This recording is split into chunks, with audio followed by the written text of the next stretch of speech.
Hello everyone. आज हम लोग सरोजनी नायडू जी की पोएम द विलेज सॉन्ग पढ़ेंगे। इनकी ज़्यादातर फेमस कविताओं की तरीके से इसमें भी प्रश्न उत्तर किया गया है। एक माँ और बेटी आपस में वाद विवाद कर रहे हैं। बेटी अपने सांसारिक जीवन को छोड़कर जाना चाहती है, स्वतंत्र जीवन जीना चाहती है, लेकिन माँ उसको पारंपरिक जीवन जीने के लिए राजी करने का प्रयास करती है। इन 4 लाइनों में माँ अपनी बेटी से पूछ रही है कि कहाँ जा रही हो। बेटी की शादी होने वाली होती है और वो सब चीज़ों को छोड़कर जा रही होती है, सांसारिक सुख सुविधाओं को। तो माँ उसे समझाने का भी प्रयास कर रही है। Honey child whither are you going. Whither means कहाँ। तो प्यारी बच्ची तुम कहाँ जा रही हो। Would you cast your jewels all to the breezes blowing बहती हवा में। ज्वेल्स जेवरात, क्या तुम अपने सारे जेवरात को बहती हवा में उछाल दोगी या फेंक दोगी। कास्ट मीन्स फेंकना, उछालना। Would you leave the mother who on golden grain has fed you पालन पोषण किया। गोल्डन ग्रेन सुनहरे दाने या भोजन। तो क्या तुम अपनी माँ को छोड़ दोगी जिसने तुम्हें सुनहरे दाने खिलाकर या भोजन खिलाकर पाला है। Would you grieve the lover who is riding forth to wed you. क्या तुम अपने होने वाले पति या प्रेमी को मायूस करोगी जो तुमसे शादी करने के लिए घुड़सवारी करके आ रहा है। ग्रीव मायूस करना, दुखी करना। राइडिंग घुड़सवारी, टू वेड शादी करना। Mother mine to the wild forest I am going. मेरी माँ, मैं जंगली वन को जा रही हूँ। यहाँ पर बेटी जवाब दे रही है अपनी माँ को। इन 4 लाइनों में जवाब दे रही है। तो कह रही है कि मेरी माँ, मैं जंगली वन को जा रही हूँ। अब यहाँ पे जंगली वन इसलिए कहा गया है कि वो स्वतंत्रता पूर्वक अपना जीवन जीना चाहती है। उस जीवन में जो जीना चाहती है उसमें भी बहुत सारे चैलेंजेस हैं, चुनौतियां हैं, बहुत सारी कठिनाइयां हैं, लेकिन बहुत सी स्वतंत्रताएं हैं, खुशियां हैं। इसीलिए यहाँ पे वाइल्ड फॉरेस्ट शब्द का यूज किया गया है। तो where upon the champa boughs and champa birds are blowing. जहाँ पर चंपा बोज, चंपा की शाखाओं पर चंपा की कलियाँ ब्लोइंग लहरा रही हैं, या जहाँ पर चंपा की शाखाओं पर चंपा की कलियाँ लहराती हैं। To the koel haunted river isles where lotus lilies glisten.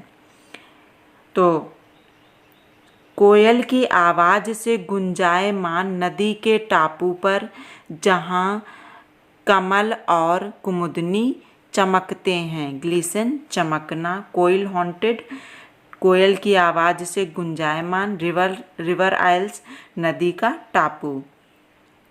The voices of the fairy folk are calling me O listen. Fairy folk परियाँ, तो वॉइसेस आवाज़ें, आर कॉलिंग मी मुझे पुकार रही हैं।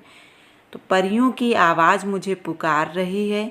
ओ लिसन, अरे सुनो। अब इन 4 पंक्तियों में माँ फिर से अपनी बेटी को समझाने का प्रयास करती है। Honey child the world is full of pleasure. माँ अपनी बेटी से कहती है, प्यारी बच्ची, संसार खुशियों से भरा हुआ है। प्लेजर मीन्स खुशियाँ। Of bridal songs and cradle songs and sandal scented leisure. तो किन किन खुशियों से भरा हुआ है। ब्राइडल सॉन्ग्स दुल्हन के गीत या वैवाहिक गीत। क्रेडल सॉन्ग्स पालने के गीत या कह सकते हैं लोरी, cradle songs. And sandal scented leisure, और चंदन से सुगंधित फुर्सत से। तो संसार वैवाहिक गीतों, लोरी और चंदन से सुगंधित फुर्सत से भरा हुआ है। अर्थात जब तुम्हारी शादी होगी तो वैवाहिक संगीत या गीत होगा, उसके बाद तुम्हारे बच्चे होंगे तो लोरियाँ होंगी या पालने के गीत होंगे। उसके बाद फिर जो तुम अपना परिवार में या अपने पति के साथ में समय गुजारोगी, वो चंदन से सुगंधित फुर्सत का समय होगा, उसमें बहुत आनंद होगा। Your bridal robes are in the loom, तुम्हारी दुल्हन के पोशाक करघे पर कत रहे हैं या बुन रहे हैं। लूम मीन्स करघा, ब्राइडल रोब्स दुल्हन की पोशाक। सिल्वर एंड सैफ्रॉन ग्लोइंग, और जो केसरिया रंग पर चांदी का काम है वो चमक रहा है।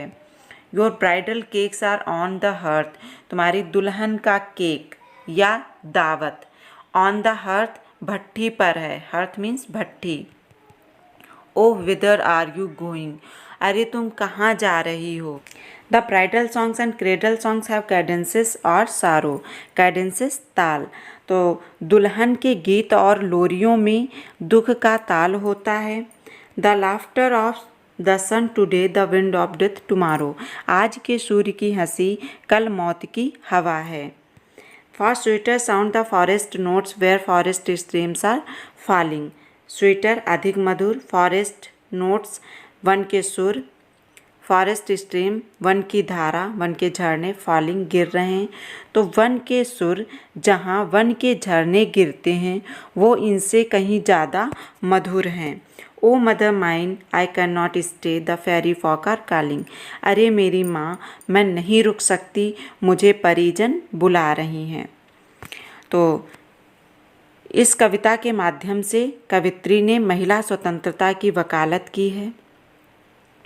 यहाँ पर फेरी फोक का अर्थ प्रकृति के बीच में स्वतंत्रता से भरा हुआ खुशनुमा जीवन से लगा सकते हैं। यह अपने टाइम से काफ़ी आगे की सोच पर आधारित है, क्योंकि जब ये कविता लिखी गई थी तो उस समय महिलाओं को इतनी स्वतंत्रता नहीं थी, वो पारंपरिक जीवन और सामान्य व साधारण जीवन ही जीती थी। तो इस कविता में बेटी आधुनिक समाज को रिप्रेजेंट करती है तथा माँ प्राचीन व परंपरावादी समाज को रिप्रेजेंट करते हैं। बेटी प्रकृति के बीच स्वतंत्रतापूर्ण जीना चाहती है या स्वतंत्र जीवन जीना चाहती है। माँ उसे पारंपरिक और साधारण व सामान्य जीवन जीने के लिए राजी करने का प्रयास करती हैं। तो आज के लिए इस वीडियो में इतना ही, फिर मिलते हैं अगली वीडियो में। अगर आपको ये हमारी वीडियो अच्छी लगे तो इसे लाइक व शेयर करना बिल्कुल ना भूलें, और अगर आप हमारे न्यू व्यूवर हैं तो प्लीज़ चैनल को सब्सक्राइब कर लें ताकि आपको नए वीडियोज़ मिलते रहें। Thank you.